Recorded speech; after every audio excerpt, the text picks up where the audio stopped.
Utak-atik pembagian jatah kursi menteri di Kabinet Pemerintahan Presiden dan Wakil Presiden terpilih Prabowo Subianto Gibran Raka Buming Raka masih terus berlangsung.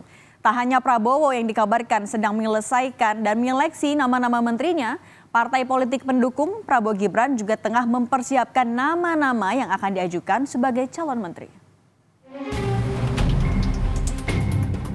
Calon Presiden terpilih Prabowo Subianto dikabarkan tengah menyeleksi nama-nama yang akan menjadi menteri di kabinetnya.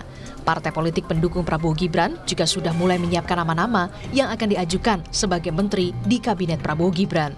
Sekjen Partai Gerindra Ahmad Muzani mengaku pembicaraan terkait calon menteri di kabinet pemerintahan Prabowo Gibran sudah dilakukan di internal Partai Gerindra.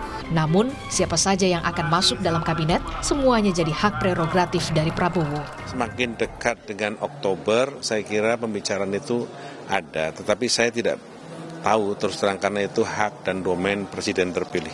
Tapi kalau dari Gerindra sendiri Pak, potensi nama yang paling sudah ada Pak? Ya ada yang diminta, yang semua ada. Tetapi sekaligus saya nggak tahu siapa yang diminta, siapa yang diharapkan. Saya tidak, karena itu hak dan domain Presiden terpilih. Ketua Umum Partai Amanat Nasional Zulkifli Hasan mengatakan salah satu kader partainya berpeluang menjadi menteri di kabinet Prabowo Gibran. Sebelumnya, dalam satu kesempatan, Zulha sempat menyebut bahwa kadernya Eko Purnomo atau Eko Patrio akan maju menjadi menteri di pemerintahan Prabowo Gibran. Pilkada Jawa Barat ada Bima Arya, udah deklarasi sama Desi ya. Kalau Jakarta ada Zita, ada Fasa, ada Eko. Ya, tadi Eko kan calon menteri ya. Tapi kan Pak tadi ada di sini. Beberapa posisi menteri disebut menjadi incaran sejumlah partai pendukung Prabowo Gibran. Salah satunya kursi Menteri Energi dan Sumber Daya Mineral atau SDM yang diisukan diperebutkan Golkar dan juga Partai Amanat Nasional.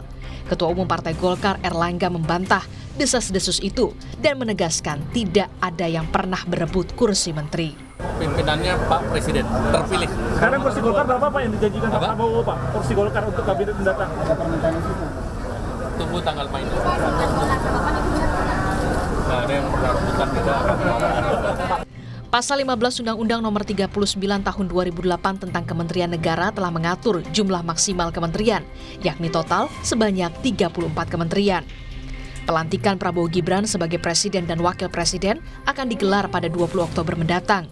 Masih ada 5 bulan lagi, Presiden terpilih Prabowo Subianto memilih nama-nama yang akan menjadi menteri di kabinetnya.